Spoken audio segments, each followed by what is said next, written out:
মাত্র 5 টাকার একটি অরেঞ্জ ট্যাংয়ের প্যাকেট দিয়ে পুডিং ডেজার্টটি তৈরি করে নিচ্ছি। একটা আমি পাতিল নিয়েছি, এর মধ্যে প্রথমে নিয়ে নিচ্ছি পানি। কিছুটা পানি নিয়ে নিচ্ছি, দিয়ে দিচ্ছি 1 প্যাকেট ট্যাং, দিলাম চিনি, 2 টেবিল চামচ চিনি নিয়েছি, দিচ্ছি 1 চা চামচেরও কম আগার আগার পাউডার।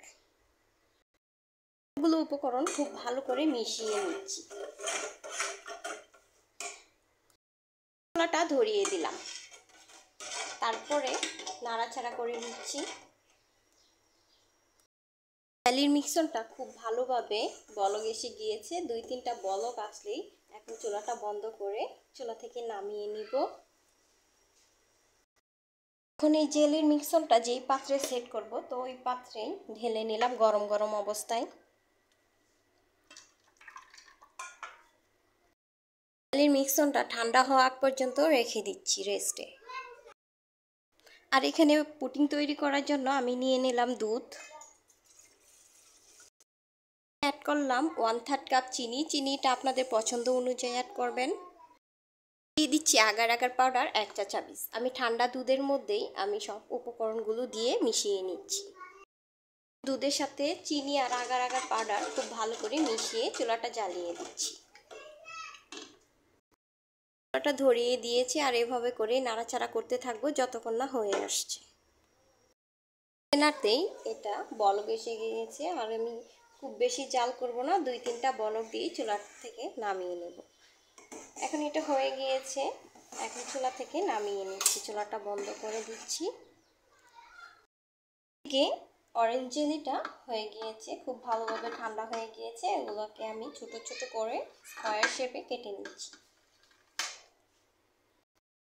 হয়ে গিয়েছে, এখন উঠিয়ে নিচ্ছি এগুলোকে। যেগুলো উঠে গিয়েছে,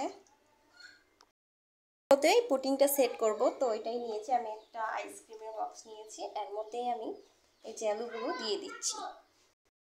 গরম অবস্থায় পুডিং মিশ্রণটা ঢেলে নিচ্ছি, কিছু এর উপরে দিয়ে দিচ্ছি যাতে করে চারপাশে খুব ভালো করে জেলগুলো পড়ে। রেখে দিচ্ছি ঠান্ডা হওয়ার জন্য 30 মিনিটের জন্য। 30 মিনিট পর খুব সুন্দরভাবে ঠান্ডা হয়ে গিয়েছে। এখন একটা ছুরি দিয়ে চারপাশ থেকে ছাড়িয়ে নিচ্ছি। ছাড়িয়ে নিয়েছি, একটি প্লেট নিয়েছি, এই প্লেটটির মধ্যে আমি সেট করব।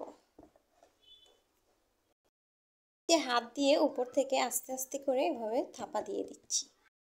সেট করে নিলাম, আর এত সুন্দর হয়েছে। আমি প্রথমবারের মতো বানিয়েছি, এত ভালো বানাবো এটা বুঝতে পারিনি। প্রথম ভাবতাম এটা বানাতে অনেক বেশি পরিশ্রম আর ঝামেলা, এখন বানিয়ে দেখি যে সেই রকম একটি ডেজার্ট।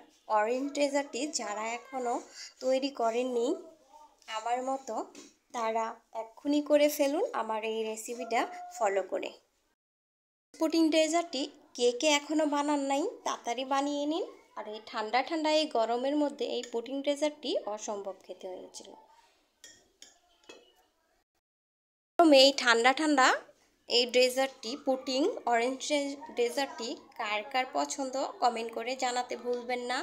আমার রেসিপিটি ভালো লাগলে আমার চ্যানেলটিকে সাবস্ক্রাইব করে রাখবেন। আজকে এই পর্যন্তই। সবাই ভালো থাকবেন, সুস্থ থাকবেন। আল্লাহ হাফেজ।